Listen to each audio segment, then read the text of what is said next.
both of you work in centralized functions in your media organizations that cut across the brands.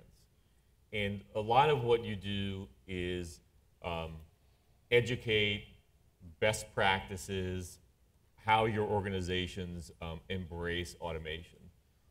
So if you are each successful, or as you are each successful, do you put yourselves out of a job? Is that success? It's funny, it's the Josh Jacobs quote on Accu when he talks about that in 5 years he shouldn't have a job. Right. Just building out that integration, because it's a capability that everybody will have as part of their sales tool. You know, talking about the recruiting and team building as we move forward. The emphasis on data and on quants is absolutely shifting, and fairly dramatically, the way that people are approaching talent recruitment and implementation.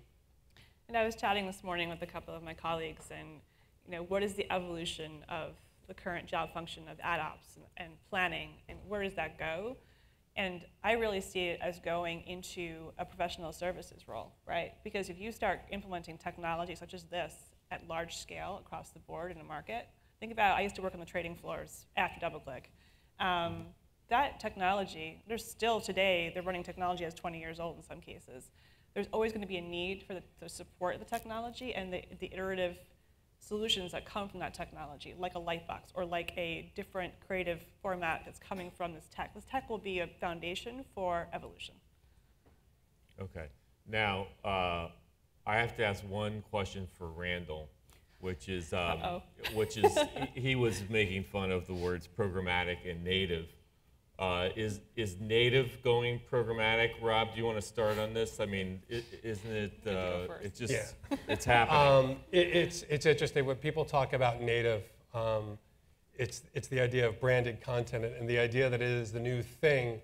It's if you go back to advertorial in like the 30s, it's just a new way to look at it. That's right. And there's a new capability. So I think really smart, custom content that really connects to consumers and breaks through that is really tough to automate, in my opinion. And I just think that, frankly, on our side of the business, we do so much on the great marketing side of it, and these really integrated marketing programs that go across all screens and are a really deep experience for consumers.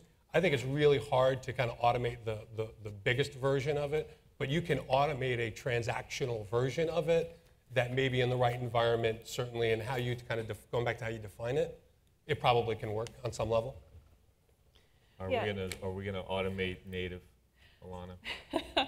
I think, to Rob's point, I think native is a buzzword to solve a problem for right now, which is how do you pull in content into a branded environment and make it work for advertisers? I think programmatically pulling in content and matching it to a template, I don't think that's needed, quite frankly. I think what is needed is a rationalization of every screen. And by screen, I don't mean mobile versus video versus tablet versus display. It's publishers have a presence now on their sites, but they also have a home, if you will, in social. So how do you combine a tactic for content across all of those media, right? So Facebook, Twitter, Pinterest, even Snapchat, everything, into your site. That's native, right? At the end of the day, if you could have your content triangulate, if you will, so the triangle before, across all of those screens and make that work for a marketer, that's huge. Okay, all right. In situ.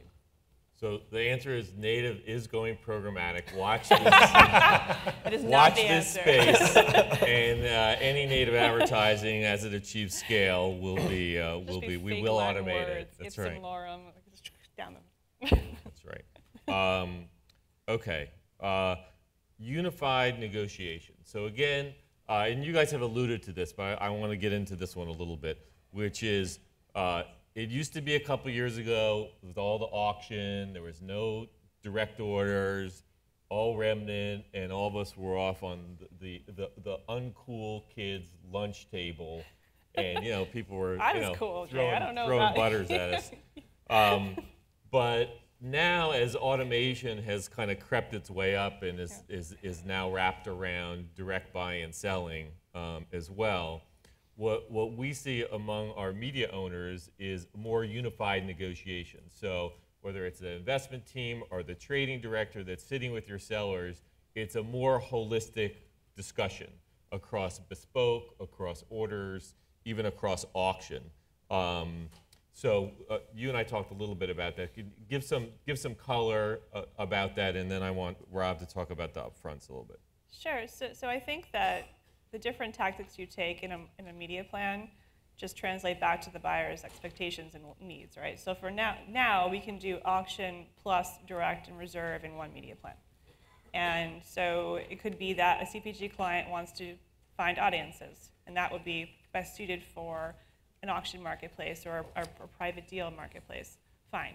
That's part of the plan. That's on there, as well as the tentpole takeovers, homepage takeovers, reserves, whatever.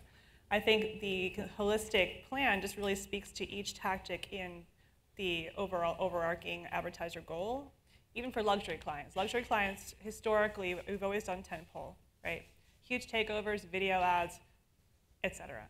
There's also an e-commerce part to that we're now adding on to the plans, which is new for us. So we can actually now start looking at the funnel as a luxury publisher in a very new and holistic way, and that's been a game changer for our conversations with our clients. So that's okay. The upfronts. For the upfronts, actually, I think we had hoped on the media publisher side to leverage a little bit of the automated or programmatic money in the 2013-14 upfront. And I think we're probably a little bit ahead. We had a few partners that were able to kind of participate on a significant level, but I don't think the marketplace necessarily supported it or was ready for it. We've seen a significant change this year where many of our agency partners are coming and leveraging it all together, a more unified approach, to your point.